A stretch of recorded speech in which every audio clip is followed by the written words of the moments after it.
ஆதியாகமம் 8ஆம் அதிகாரம். தேவன் நோவாவையும் அவனுடனே பேழையிலிருந்த சகல காட்டு மிருகங்களையும் சகல நாட்டு மிருகங்களையும் நினைத்தருளினார். தேவன் பூமியின் மேல் காற்றை வீச பண்ணினார். அப்பொழுது ஜலம் அமர்ந்தது. ஆழத்தின் ஊற்றுக்கண்களும் வானத்தின் மதகுகளும் அடைப்பட்டன. வானத்து மழையும் நின்று போயிற்று. ஜலம் பூமியிலிருந்து நாளுக்கு நாள் வற்றிக்கொண்டே வந்தது. 150 நாளுக்கு பின்பு ஜலம் வடிந்தது. 7ஆம் மாதம் 17ஆம் தேதியிலே பேழை அரராத் என்னும் மலைகளின் மேல் தங்கிற்று. 10ஆம் மாதம் மட்டும் ஜலம் வடிந்து கொண்டே வந்தது. 10ஆம் மாதம் முதல் தேதியிலே மலைச்சிகரங்கள் காணப்பட்டன. 40 நாள் சென்ற பின்பு நோவா தான் பேழையில் செய்திருந்த ஜன்னலை திறந்து ஒரு காகத்தை வெளியே விட்டான். அது புறப்பட்டு பூமியின் மேல் இருந்த ஜலம் வற்றி போகும் வரைக்கும் போகிறதும் வருகிறதுமாயிருந்தது. பின்பு பூமியின் மேல் ஜலம் குறைந்து போயிற்றோ என்று அறியும்படி ஒரு புறாவை தன்னிடத்திலிருந்து வெளியே விட்டான்.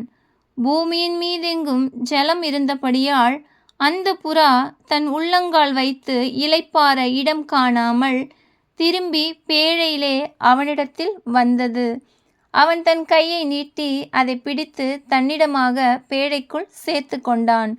பின்னும் 7 நாள் பொறுத்து மறுபடியும் ஒரு புறாவை பேழையிலிருந்து வெளியே விட்டான். அந்த புறா சாயங்காலத்தில் அவனிடத்தில் வந்து சேர்ந்தது. இதோ, அது கொத்தி கொண்டு வந்த ஒரு ஒலிவ மரத்தின் இலை அதன் வாயில் இருந்தது.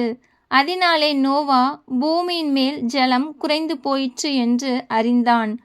பின்னும் 7 நாள் பொறுத்து அவன் புறாவை வெளியே விட்டான். அது அவனிடத்திற்கு திரும்பி வரவில்லை. அவனுக்கு 601 வயதாகும் வருஷத்தில் முதல் மாதம் முதல் தேதியில் பூமியின் மேல் இருந்த ஜலம் வற்றி போயிற்று. நோவா பேழையின் மேல் தட்டை எடுத்து பார்த்தான். பூமியின் மேல் ஜலம் இல்லாதிருந்தது. 2ஆம் மாதம் 27ஆம் தேதியிலே பூமி காய்ந்திருந்தது. அப்பொழுது தேவன் நோவாவை நோக்கி, நீயும் உன்னோடே கூட உன் மனைவியும் உன் குமாரரும் உன் குமாரரின் மனைவிகளும் பேழையை விட்டு புறப்படுங்கள். உன்னிடத்தில் இருக்கிற சகலவித மாம்ச ஜந்துக்களாகிய பறவைகளையும் மிருகங்களையும் பூமியின் மேல் ஊறுகிற சகல பிராணிகளையும் உன்னோடே வெளியே வரவிடு. அவைகள் பூமியிலே திரளாய் வர்த்தித்து பூமியின் மேல் பலுகி பெருக கடவது என்றார்.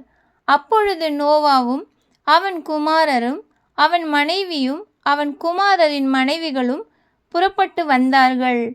பூமியில் மேல் நடமாடுகிற சகல மிருகங்களும் ஊறுகிற சகல பிராணிகளும் சகல பறவைகளும் ஜாதி ஜாதியாய் பேழையிலிருந்து புறப்பட்டு வந்தன. அப்பொழுது நோவா கர்த்தருக்கு ஒரு பலிபீடம் கட்டி சுத்தமான சகல மிருகங்களிலும் சுத்தமான சகல பறவைகளிலும் சிலவற்றை தெரிந்து கொண்டு அவைகளை பலிபீடத்தின் மேல் தகன பலிகளாக பலியிட்டான். சுகந்த வாசனையை கர்த்தர் முகர்ந்தார்.